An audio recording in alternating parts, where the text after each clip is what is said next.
The United Nations. It's in the middle of a massive crisis. And I don't just mean it's a little short on cash. We're talking about a deep, systemic breakdown that's making everyone question what the UN is even for anymore. So in this explainer, we're going to break down how it got so bad, why all the attempts to fix it seem to fail, and what the future might hold. Let's get right into it. You know, it's easy to think of this as some abstract problem happening in fancy boardrooms, but it's not. This has a real, staggering human cost. I mean, just imagine this. You've given years of your life to an organization, and then, bam, you're laid off with just 1 month's notice. You're facing financial ruin, and on top of that, you're forced to leave the country you now call home. That's not a hypothetical.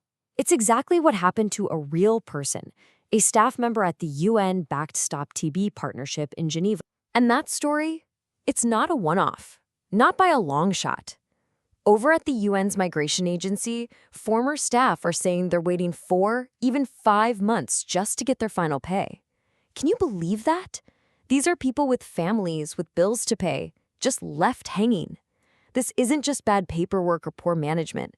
It's a huge red flag, a sign that the whole system is under so much pressure that it's starting to crack.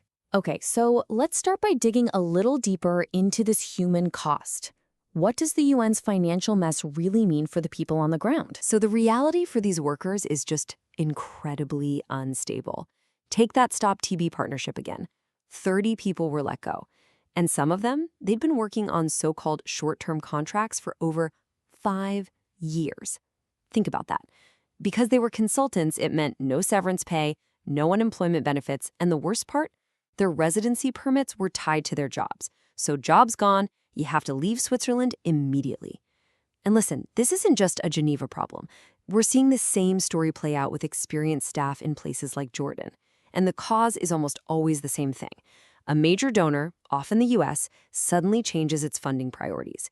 These contract workers, they're basically the system's human shock absorbers. When the money gets tight, they're the first to go. Right, so the layoffs, the delayed payments, those are the symptoms. But what's the actual disease? To really get to the bottom of this, we've got to look at how the UN is funded. Or maybe how it isn't funded. Okay, this right here, this is the heart of the whole problem. When you look at the part of the UN that does the on-the-ground work, fighting disease, building schools, that kind of thing, a whopping 93% of its funding is voluntary. It's basically donations. Only a tiny 7% comes from the core mandatory dues that member countries are supposed to pay. This creates this huge, massive vulnerability. It means the UN's most important work is completely at the mercy of the changing whims of a few big donors. And that kind of dependence has a massive knock-on effect. What it means is the UN stops being this impartial global agenda setter, and it basically becomes a contractor for hire. Its work isn't guided by what the world actually needs. It's guided by what its paymasters, the countries writing the big checks, want it to do. And that, right there, is the core of the UN's identity crisis. So this whole funding mess forces a really fundamental question. What should the UN even be? And there are basically 2 schools of thought here. On one side, you have the idea of a normative UN. It just sets global standards and goals, kind of like a referee. It's cheaper, sure, but you could argue it's also pretty toothless. On the other side, you've got the operational UN, the one that actually runs peace missions, delivers aid, and gets its hands dirty. This is the UN that most countries say they want. But it's super expensive, it's incredibly complex, and it's totally vulnerable to the exact funding crisis we've been talking about. Now, if you're thinking this sounds like a new problem, well, think again. Today's crisis didn't just pop up out of nowhere. It's been built on decades of political decisions and, maybe most importantly, a very long history of trying and failing to fix it. Let's just rewind the clock all the way back to the 1950s for a second. The UN creates its refugee agency, UNHCR. But here's the catch.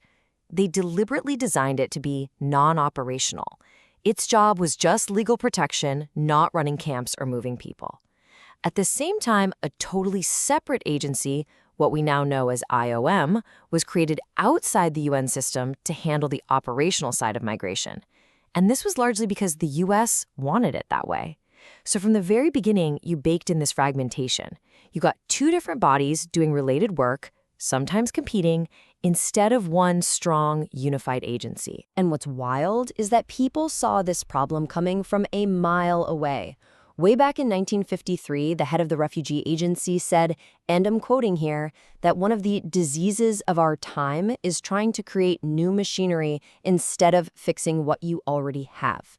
That was over 70 years ago, and yet here we are, stuck in the exact same pattern. So why do these fixes always seem to fail? Well, the UNESCO crisis back in 2011 is a perfect example of the pattern. Step 1, a crisis hits, the US and Israel suddenly cut 28% of the budget. Step 2, the leadership at UNESCO actually acts fast. They propose some really bold structural reforms. But then, step 3, the member states, they just aren't ready. They get cold feet and go for tiny little tweaks instead. By the time everyone finally wakes up and realizes how bad the crisis really is, all that energy and momentum for reform, it's gone. There's a fancy term for this, asynchronous crisis cognition.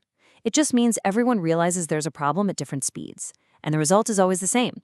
You're left with an organization that's been cut to the bone but hasn't changed its structure one bit. Which brings us right up to today and the latest attempt at a fix. Facing its biggest financial crisis ever, the UN has launched this huge review of all its mandates. Basically, everything it's supposed to be doing. But right away, you can spot what might be a fatal flaw. And this is in the review's own words. It says it's only looking at the process, how tasks are created and reviewed. It openly admits it will make, quote, no assessment of the merits of the mandates themselves. Let me translate that for you. It's deliberately ducking the single most important question. What should the UN actually stop doing? Yeah, the official report would never say this stuff out loud, but outside analysts are pretty clear on the unspoken, hard truths of how the UN works. Long, confusing reports? That's not bad writing. It's a way to avoid controversy. New tasks getting piled on with no new money? That happens because the politicians asking for them aren't the ones who have to find the cash. And all that duplication we see, it's not an accident. It's a feature, driven by political turf wars. So the review can point out all the overlap it wants, but it won't or can't name a single program or agency that should actually be cut. And if you want to see just how wild this duplication can get this. Look at the UN's work on peace and justice. Their own data shows that just 3 UN agencies account for 80% of the spending. But another 20 different agencies are nibbling away at the last 20%. Just try to imagine the sheer amount of time, money, and energy that gets wasted just on coordinating all those different groups. That is what people mean when they talk about UN bloat. And all of this, it leads us to a final, really unavoidable conclusion. The problem here isn't just a bureaucracy that's out of control. It's a political choice. So what would a real reform actually look like? Well, experts say member states could start by asking 3 pretty simple questions for every single task the UN does. First, is there a real consensus to pay for it? If a resolution says a new task should be done within existing resources, that's code for nobody actually wants to pony up the cash. Second, is there a plan to review it? Like, does it have a sunset clause, so it doesn't just become a zombie program that lives on forever? And third, the efficiency question. Are we spending more money on coordinating the work than on, actually doing the work? Because in the end, it all boils down to one simple, powerful truth. Countries get the UN they fund. That's it. The organization, with all of its incredible strengths and all of its frustrating flaws, is really just a mirror. It reflects the political choices and the priorities of its members.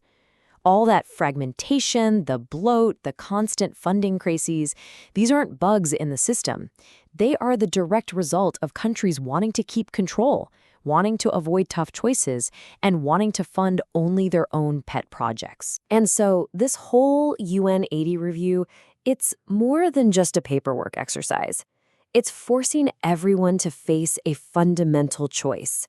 You can talk about efficiency and reform all day long, but the real question, the one that underpins everything, is this. What kind of UN does the world actually want? And maybe even more to the point, what kind of UN is it truly willing to pay for?